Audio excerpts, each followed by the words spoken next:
Boas malta, Daniel do canal Que Combate, sejam bem-vindos a mais um episódio. Novamente o Atílio, como para quem acompanhou, assistiu o último episódio, né? Ficou bem apertado o tempo, tem muito assunto que eu queria ainda estar extraindo dele. Então, mais uma vez, seja bem-vindo, Atílio. Muito obrigado, amigo. Muito prazer estar aqui de novo.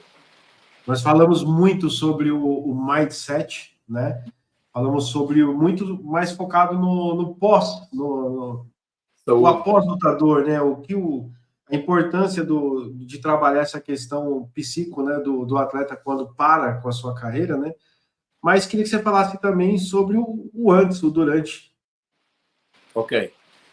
Portanto, todas as minhas experiências se baseiam na minha carreira e na minha experiência que eu tive, os bons e os maus momentos.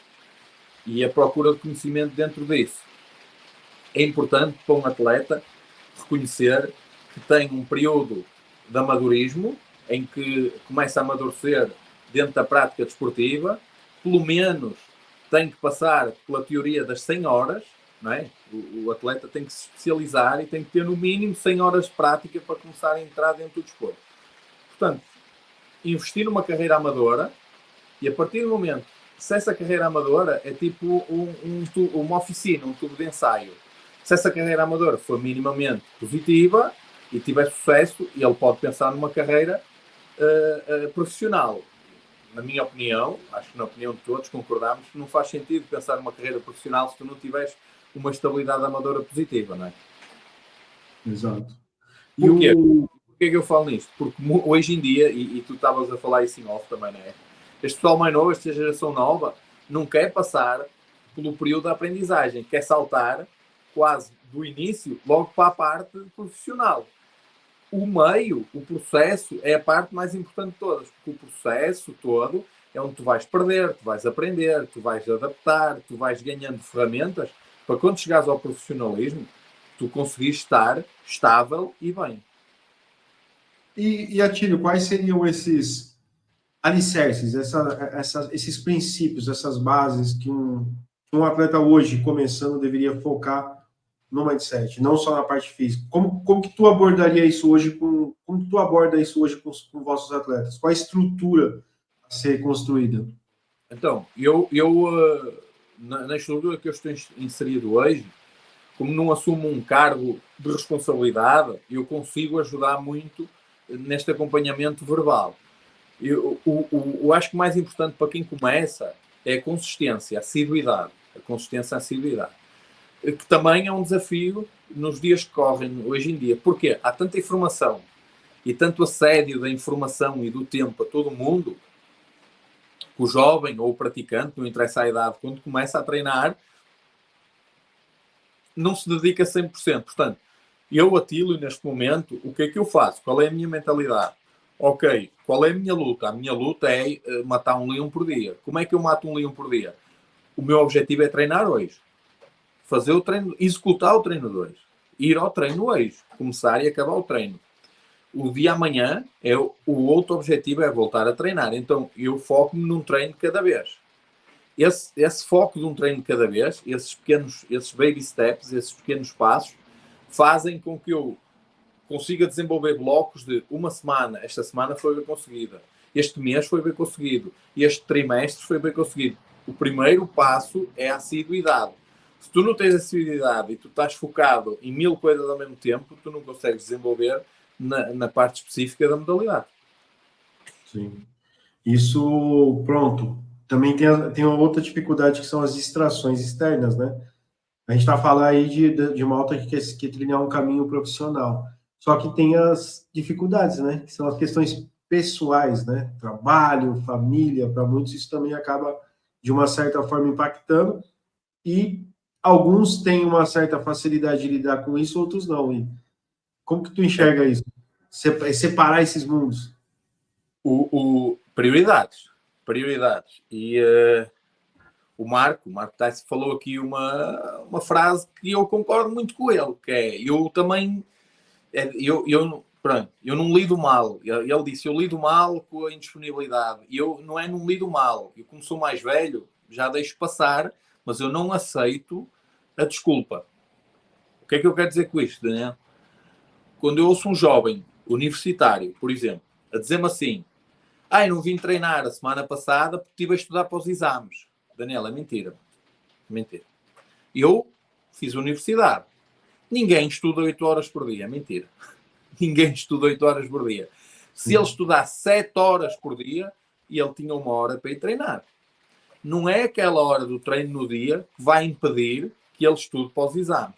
Se o trabalho dele é estudar, ele tem 24 horas para estudar e só tira, ou melhor, tem 23 e tira 1 hora para ir treinar, ou 2 horas para ir treinar. Não é o facto dele treinar que vai impedir que ele vá estudar. Isso é uma desculpa que eles dão deles organizarem mal as prioridades deles e, além disso, gerirem mal o tempo deles. Porquê? Porque eles estão a estudar 2 horas, 1 hora, e eles a pegar no telemóvel e a ver redes sociais. Eles não estão a estudar 2 horas. É mentira. Da mesma maneira, quando ele me diz: não vim treinar porque estive a estudar para os exames. É mentira. Ele, só que o pior, o que é o pior disto? O pior disto, amigo, é que ele não me está a enganar a mim. Ele está a se enganar a ele. E se ele se está a enganar a ele não está a ser sincero com ele, é porque ele não se está a dedicar o suficiente. Portanto, eu, como técnico, tenho aqui já um alarme. E esse cara não está muito interessado nisso. Pois. A pior mentira é aquela que nós mesmos passamos a acreditar nela. Autossabotagem. E outra coisa que o Marco falou muitas vezes sobre, e nisso eu tenho toda a minha admiração, tanto ele como a altura, o pessoal, os Chapas igual, e eles iam treinar com o Florinho ao Algarve, eles faziam viagens de 2h30 para lá e para cá, 2 horas para lá e para cá, para poderem ir treinar com o mestre deles. Eu próprio, os primeiros 11 anos da minha vida, quando comecei a treinar, eu todos os dias, de segunda a sábado, eu ia a pé 1 hora para o treino, treinava e vinha a pé 1 hora para casa. Eu chegava sempre a casa a pé, com o saco às costas, a chover, com sol, não interessa. Todos os dias eu ia e vinha. Eu chegava a casa todos os dias, passava das 11 da noite. Eu jantava, organizava as minhas coisas, estudava, no dia a seguir estava acordado às 7 da manhã para ir para a escola. Eu nunca faltei um treino de segunda a sábado. Porquê? Porque era importante para mim. Eu colocava o treino da mesma maneira que eu colocava a prioridade de ir para a escola. Eu não queria saber das distrações. Eu passava a pé no bairro, estava a malta toda lá na comunidade, estava tudo lá no bairro. Todos os dias havia um amigo meu: vais treinar? Não vais, fica aqui connosco, vamos ao café, vamos ali às casas das máquinas jogar jogos, ou não vais treinar hoje? Disse, não, vou treinar, eu depois quando vier. E eu treino, todo dia, consistência, rotina, treino, tal, treino. 1 hora a pé, Daniel, 1 hora a pé.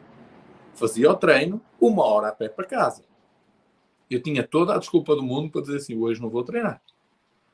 O que é que aconteceu? Ao fim de 11 anos, eu comecei a colher os frutos daquilo que eu estava a plantar. Voltando atrás. Se tu não fizeres este trajeto, tu não consegues ir colher os frutos. Porquê? Não dá para plantar batatas e querer apanhar morangos. Não dá. Há que fazer o caminho. E hoje em dia eu fico, como o Marco diz, eu fico frustrado, eu fico zangado quando eles começam com essas mentiras e com essas desculpas, porque não querem fazer o caminho, não querem plantar depois para colher. Boa. E o Atílio, a gente falou muito sobre o se manter, né? Ok. Agora, falando de mindset, voltando, vou bater bastante nessa questão do mindset, que eu gosto desse tema, eu acho que é bem importante. Você trabalhar a sua cabeça também numa mentalidade de algumas frustrações e de ansiedade, né? Eu acho que o atleta, ele sofre muito de ansiedade. Tem um combate marcado, eu tenho que me preparar fisicamente, como que vai ser a minha prestação, o que vão falar de mim. Você consegue perceber esse ponto que eu acho que eu acho que é uma questão, não só atleta de todo o desporto, todo atleta sofre com isso, né? Como trabalhar isso na cabeça? Então é assim, eu fico sujeito a pressões sociais, pressões familiares, pressões do desporto em si e depois pressões internas. De todas, depende de cada indivíduo, mas de todas, para mim, no meu caso específico, a pressão interna era superior às outras todas. Porquê? Porque eu exigia muito de mim. E o pior crítico é o interno. É complicado quando tu exiges muito, colocas as expectativas muito altas. Mas estes 4 fatores de pressões, que 3 são externos e um é interno, criam essas sensações todas de sabotadores internos. Ansiedade, medo, nervosismo, noites mais dormidas, etc. Mas isto é preciso primeiro, e eu aqui já entro na área do coaching completamente. No coaching, é mesmo fisiologia humana. É preciso que o atleta perceba que antes de ser lutador, ele é humano. E que estas sensações, Daniel, são normais. Tem que aceitar. Não é covardia, né? Muitos não é tem que covardia, é medo. Não é covardia, é química interna a funcionar. A partir do momento que tu começas a entender que isto é a tua química interna, o teu cérebro a tentar proteger o teu corpo, porque o cérebro não sabe que tu vais fazer uma luta desportiva. O cérebro interpreta, o teu cérebro primitivo, reptiliano, interpreta que tu vais te colocar numa situação de conflito de vida ou morte. É o que o cérebro primitivo faz um imprint que tu estás numa luta e tu não sabes se tu é uma luta contra um animal selvagem ou se é um espetáculo desportivo. Então, esse cérebro primitivo produz químicas internas. As catecolaminas, hoje em dia fala-se especificamente de determinadas hormonas, mas é importante o atleta dizer assim, calma, ok, este discurso interno, verbalizar, eu insisto muito com os meus atletas em verbalizar, ter uma conversa com nós próprios, verbalizar, porque nós às vezes até temos vergonha de falar, não é? Nós temos vergonha de falar porque parece ridículo, mas verbalizar, então eu dizer assim a mim mesmo, aí calma, espera aí, isto é normal, eu estou nervoso, é normal, faz parte. E isto é o meu processo interno a proteger-me. Calma, faz parte. Eu sou humano como toda a gente. Eu estou-me a sentir nervoso. Toda a gente se sente nervoso. É normal. Relaxe.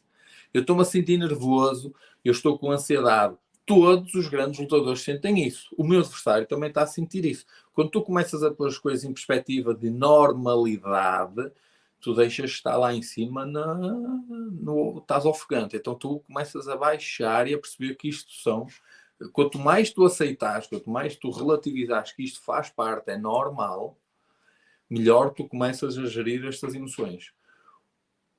Qual é o problema? O problema é que a pessoa não quer falar sobre isto. Sente-se envergonhada, não quer falar sobre tabu, isto. Né? Isto começa a ser um tabu. Quando começa a ser um tabu, tu em vez de exteriorizares isso, tu colocas para dentro. Quando colocas para dentro, isto começa-se a acumular e tu não consegues gerir isto aqui dentro. Então o melhor é tu... Por isso é que todas as técnicas físicas dizem para tu respirares. Quando tu respiras, o que é que tu fazes na verdade? É isto, ó. Tu deitas para fora a pressão. Quando tu deitas a pressão, verbalizar, deitar para fora, fazer o som da voz, da corda vocal, é tua a deitar esta energia para fora. Calma, Atílio, é normal, estás com medo. É normal. O próprio Mike Tyson já deu várias entrevistas a dizer que sentia medo. É normal. Que chorava. Calma. Estás ansioso. É normal. Faz parte. Relaxa. Vai correr bem. Tu estás treinado para isto. Então, associar esta tirada de pressão, esta normalidade de sentimentos porque és um ser humano, associar isto à afirmação positiva. Treinar as afirmações positivas. Treinar a parte mental que tu falaste. Relaxe, é normal, mas vai correr bem porque eu treinei para isto. Tranquilo, pai, é normal. Eu estou ansioso porque eu estou-me a preparar para o conflito, mas eu sou bom, eu sou competente, vai correr bem.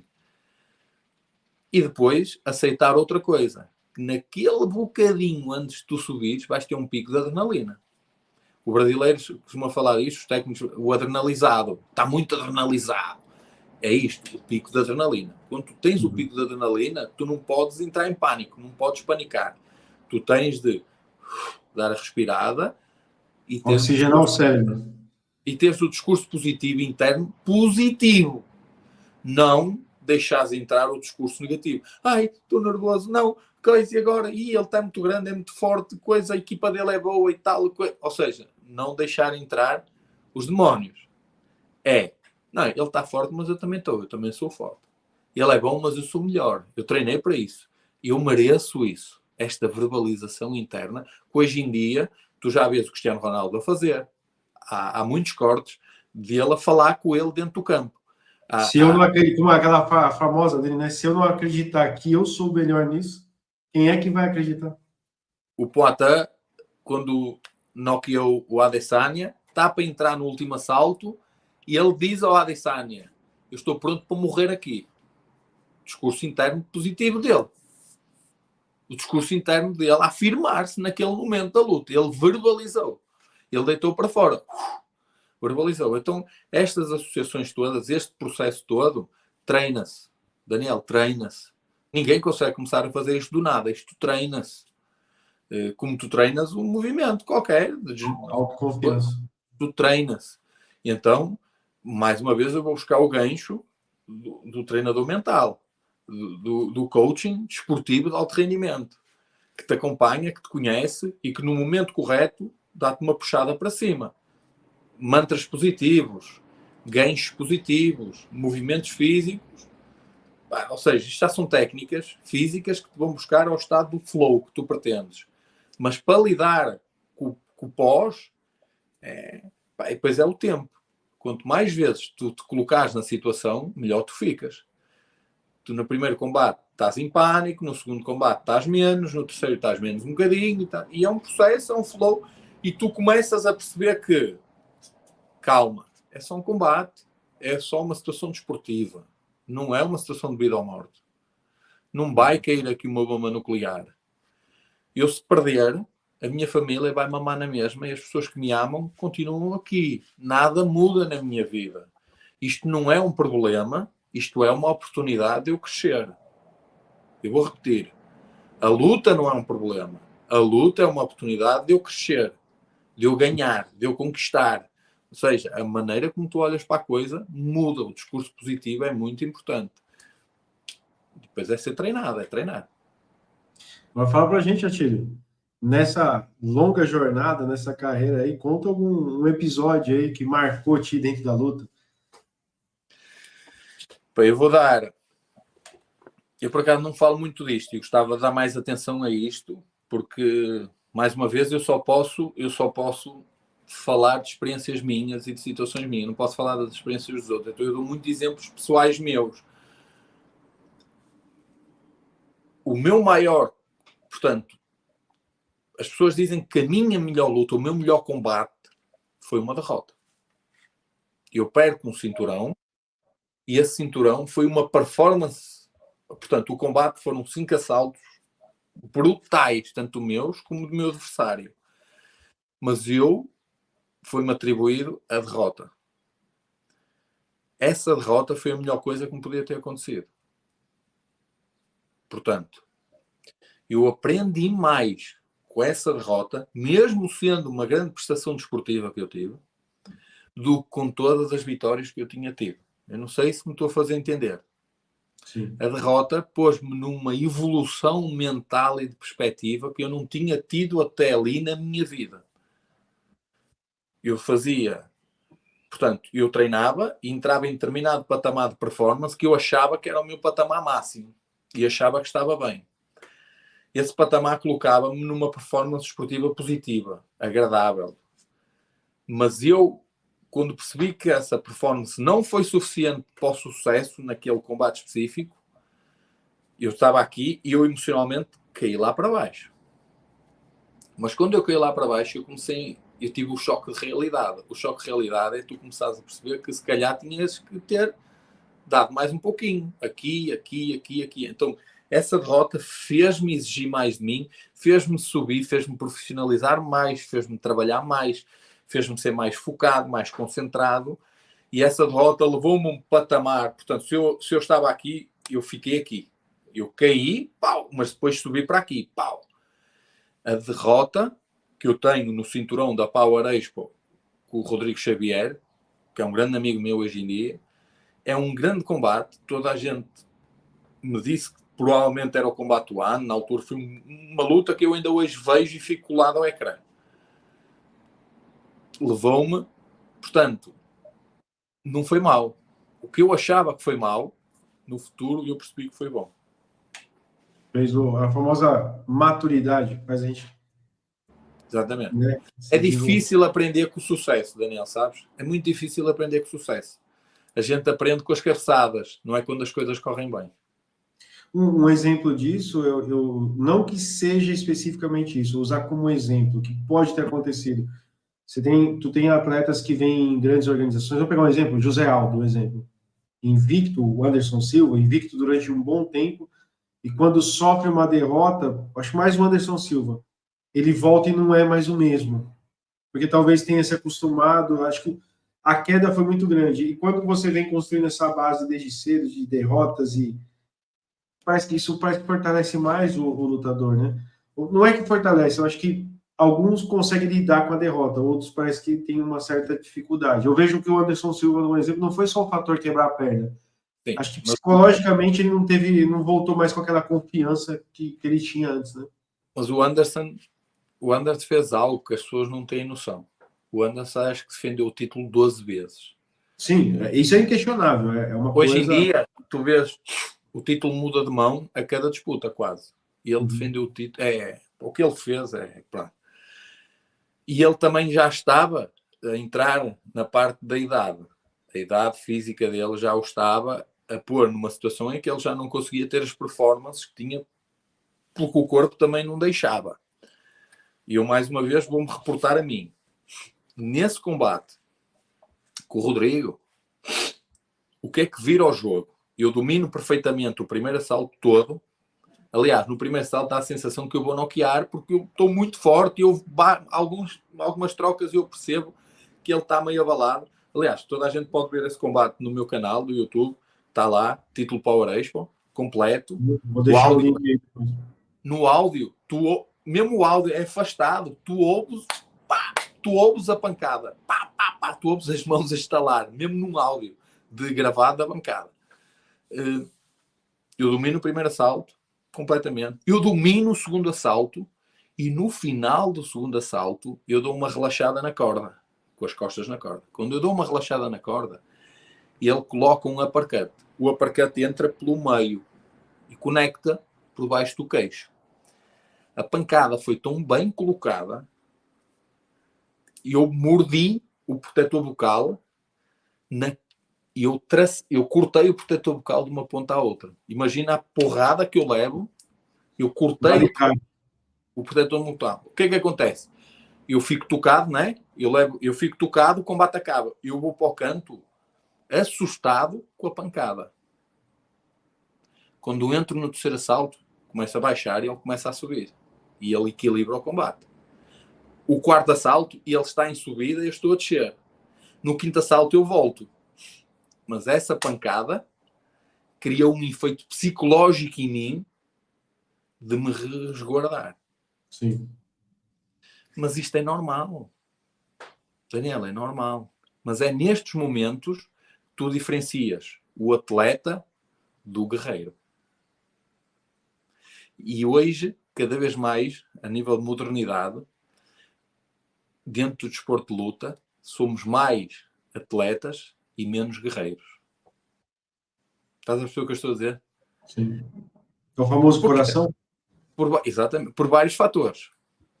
Primeiro, muitos lutadores são treinados por preparadores físicos, por técnicos de educação física e não por ex-atletas. Quando tu és treinado por ex-atletas, por ex-competidores, por ex-campeões, no momento que tu precisares, ele vai te dar a pressão que tu precisas. O treinador, o técnico de educação física não sabe porque ele nunca passou por aquilo. Depois, tu és fisicamente muito forte, mas será que tu és emocionalmente forte para te levantares no momento que levas a pancada? Sim. Quando é que tu vais descobrir isto, amigo? Quando passares por ela. Não há outra forma.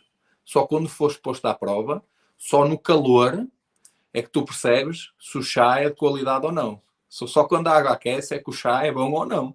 Então só no calor, quando tu estás em aperto, é que tu percebes se tu és um atleta ou és um guerreiro. E isso já é algo que transcende o treino. Isso é algo que está dentro de ti. É o que os TAI dizem. É aqui dentro. É aqui dentro. Ou tu és, ou tu não és. Já nasce contigo. Não se treina. E nesse combate específico, eu passei por isso. E depois do combate, eu passei um período de 2, 3 meses que eu, nos treinos, evitava os toques. Porque eu estava com medo. O meu inconsciente tinha medo, porque eu tinha sentido aquele toque de tal forma que eu estava a evitar. Portanto, eu desenvolvi ali um receio, que depois ultrapassei com o tempo. Mas eu desenvolvi isso. É normal, faz parte. Cria aqueles traumas, né? Que alguns conseguem lidar com isso e outros vira literalmente um trauma, né? Isso impacta depois o resto da vida. Ou tu és atleta, ou tu és guerreiro. Agora, fala pra gente. Desculpa, pode complementar. No meu tempo, nós tínhamos, mesmo antes de mim, a geração antes de mim, nós tínhamos referências de atletas que eram guerreiros. Tu pagavas o ticket porque tu sabias que o espetáculo ia ser uma guerra. Valia a pena, independentemente da pessoa, do teu ídolo, ganhar ou perder, tu sabias que ia ser porrada, mano. Tu pagavas de bom grado porque tu sabias que ia ser porrada. O que é que eu ouço as pessoas a queixar-se? Paguei o ticket, mas os combates foram todos assim, mais ou menos, pronto. Eu já ouvi muito, eu paguei para assistir um sparring. E depois não é só isso. Fisicamente são muito fortes, mas não estão muito preparados mentalmente para se magoarem. Isso é uma das partes. Outra parte, às vezes as lutas não são muito bem casadas. O que é que acontece? Eu olho para o cartaz e eu automaticamente sei, este vai ganhar, este vai ganhar, este vai ganhar, porque há esse trabalho.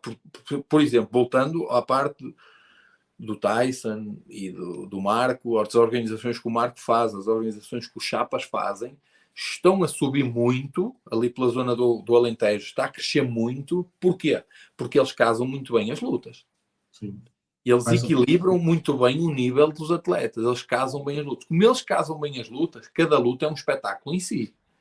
E isso atrai público, porque eu vou lá e vejo dois desconhecidos a ter um nível de confronto alto e digo, não, vale a pena, assim, vale a pena.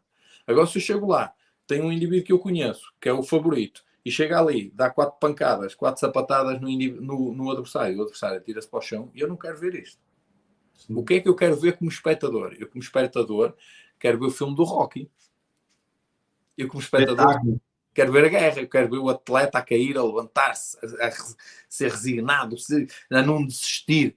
Eu não quero que o outro chegue lá muito mais forte, e ele acabou. Eu não quero isso. Eu, como espectador, pago para ver um show. E eles, voltando atrás, ali estão a crescer muito porque eles casam, e parabéns a eles casam muito bem as lutas. Falou tudo. Como telespectador, também partilho do mesmo, né? Nada como você ver essa. É tão bom você ver não só a qualidade idêntica, né? Mas o quando tem até aquela virada, né? Tá perdendo, de repente se reergue. Você vê aquela disputa mesmo, né? Hoje em dia, tu vês muito o videozinho, né? O atleta faz o videozinho, camisola bonita, o patrocínio, a meia, a luva de marca, é tudo o show-off, está lá. Portanto, o aspecto está lá. E ficas no. E lá dentro está? Lá dentro está? Será que está? E esse não tá, ele acontece até no mais alto nível, né? A gente vê Sim. também muitos que tiram o pé no meio ao longo do tempo, começam fazendo grandes combates e depois você percebe que aquilo amorna e ficam. Parece que tá ali só pelo contrato, só por mesmo para cumprir a agenda e Por não dá exemplo, mais. um atleta que neste momento, desculpa, está a interromper, um atleta que neste momento eu gosto de ver é o Adolfo Barão. Eu gosto de ver. Porque eu acho que o Adolfo é quase. O Adolfo absorveu a convivência connosco na geração anterior, da mesma forma que nós absorvemos a convivência com a geração anterior à minha, e o Adolfo transporta ainda esse sentimento de guerra. O Adolfo vai lutar, vai lutar. O Adolfo não vai fazer um espetáculo esportivo. O Adolfo vai lutar. Vai para morrer lá em cima. E dentro da geração do Adolfo já é difícil ver isso. Já é difícil ver o atleta com essa disponibilidade mental de guerreiro. O atleta está muito importado com tudo, a produção à volta, com o vídeo, com o patrocínio, com o suplemento, e não está preocupado em mergulhar ali. A geração antes de mim não tinha nada, não tinha merda nenhuma para gravar. E eu lutava. A minha geração tinha um pouquinho mais, mas mesmo assim a gente não estava muito preocupado. A nossa preocupação era a performance, não era o ganhar ou perder, era a performance ser atrativa, tu seres reconhecido dentro do meio, tu dentro do meio terem-te respeito. Ok, este gajo é guerreiro, este cara é guerreiro. Isso era muito importante, não era tão importante a produção externa. Portanto, e só fazendo piada um pouco, até desculpa, mas não teve como não pensar nisso, né? Até a alimentação é diferente, né? Eu lembro que quando miúdo, a referência que a gente tinha era ver o Rocky Balboa tomando 7 ovos. Hoje é whey, hoje já tá tudo mais fácil, né? É tipo, piada, por exemplo, eu, graças a Deus, na minha carreira desportiva sempre consegui apoios. Na carreira profissional sempre tive bons patrocínios e apoios. Mas como é que eu cheguei a esses patrocínios, amigo? Eu cheguei a esses patrocínios porque eu percorri o deserto durante 11 anos. Eu, durante 11 anos, percorri um caminho do deserto que eu não tinha apoio de merda nenhuma. Eu, durante 11 anos, fiz tudo de graça. Eu lutei de graça quase todos os fins de semana, vários desportos. E durante esses 11 anos eu fui provando que eu tinha qualidade para me darem um apoio. Ok? Eu fui lutando, eu fui mostrando um apoio, uma consistência, que quando eu passei a profissional, os possíveis patrocínios diziam assim, não, eu vou apoiar o cara. Vale a pena, porque ele já mostrou que... Sim, que tem merece e tem... Pronto. Vou puxar para os dias de hoje. Então não vais lutar este campeonato? Não vou lutar, não tenho patrocínio, não tenho suplemento, não tenho patrocínio. E eu fico a olhar, mas porquê que alguém te havia de dar patrocínio? Ninguém te conhece, pá. O que é que tu fizeste? O que é que tu fizeste? Que provas é que tu já deste para merecer um apoio? Ninguém te conhece, mano. Tu tens de semear primeiro, caralho. Tu queres as coisas assim, de mão dada? Não vai acontecer, mano. Que benefício é que tem uma marca de suplementos em patrocinar-te se tu não mostraste nada ainda? Tu estás à espera de quê? Que chegue aqui alguém que te bata à porta e diz, olha, eu a partir de agora vou... Não vai acontecer, caralho. Acorda, mano. Acorda. E eu vou puxar a fita atrás para tu veres a disponibilidade mental de tu estás focado em alguma coisa. Houve uma altura, depois da minha lesão, portanto, de que lado é? É deste lado. E eu aqui, ó, eu só tenho meio bíceps. Falta-me aqui, puxar para dentro. Falta-me aqui metade. E eu rasguei isto, a lutar, né? Eu tive fisioterapia 6 meses, duríssimo. E eu pensei que não ia voltar mais. Então, a minha volta doía-me. Eu ia treinar e doía-me. Os combates que eu fiz pós-lesão, eu lutei profissional de graça. Daniel, eu lutei profissional de graça. Eu lutei para aparecer. Estão-me a fazer entender? Eu lutei para voltar-me a colocar no ranking, na mídia, não? Na ribalta. Eu voltei visibilidade. para visibilidade. E eu estudava, trabalhava e na altura estava a trabalhar. Portanto, havia um hotel em construção ali no centro do Porto e nós tomávamos conta do hotel durante a noite. Quando chegavam os funcionários às 8 da manhã, nós saíamos. Nós estávamos a tomar conta da obra para não assaltarem a obra, não roubarem durante a noite. Então eu fazia noites e às vezes éramos 2 a fazer noites. E a pessoa, o colega que trabalhava comigo, eu durante a noite lia muito e tal, para me manter ocupado. E então já estava com o combate marcado. E ia lutar de graça. De graça. Combate profissional de graça. E ele deu-me um feedback e disse-me assim, vais combater de graça? Vou combater de graça, porque eu tenho que voltar e eu vou combater de graça. E ele disse, eu no teu lugar não lutava de graça. Ir-me magoar, estragar-me, para ir lutar de graça. Para quê? E eu olhei para ele e disse assim, normal não lutares de graça, sabes porquê? Porque ninguém pagava para te ver. Ninguém te conhece? Sim. Porquê é que alguém havia de pagar para te ver se ninguém te conhece?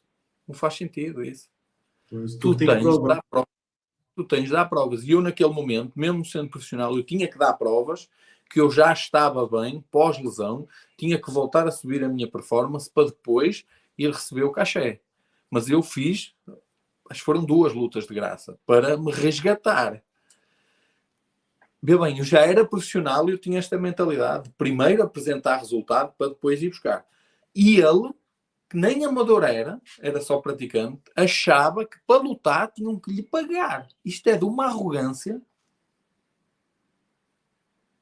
Pois, volta naquele tema que a gente conversou bastante, eu conversei com o Marco no vídeo, foi sobre essa questão de cachê, né? As pessoas querem receber ou pagar, mas elas não têm capacidade nem de vender ingresso. É verdade. Muitos não conseguem levar nenhum familiar para assistir, então, como que um promotor ou um patrocinador vai investir em algo que não tem retorno? É quase que impossível. Tem esse outro lado. O Atílio, agora, nosso tempo está. Parece que não, mas a gente já vai para os 40 minutos. Gostei bastante, acho que é uma coisa que estava faltando, né? Quando a gente fez o primeiro bate-papo, a gente falou muito do pós, mas foi legal tu falar sobre essa importância do durante, né? A importância aí do mindset. Mas antes da gente encerrar, eu queria que você falasse um pouquinho da sua experiência. Você falou que teve lá no off, a gente estava falando, você falou que ficou um tempo lá no Brasil, que eu vi um pouquinho aí. Eu tive uma temporada primeiro estive nos Estados Unidos, em Las Vegas, em que na altura inseri-me na equipa de Vanderlei Silva, quando ele tinha aquele ginásio gigante lá, e treinei com várias lendas e tive em contacto ali com pessoas diretas do UFC que estavam diretas, treinei com vários mestres muito conhecidos, e depois tive uma altura que tive uma temporadazita tanto em São Paulo e depois estive no Rio, e eu no Rio treinei mais, e visitei, etc. Isso no MMA.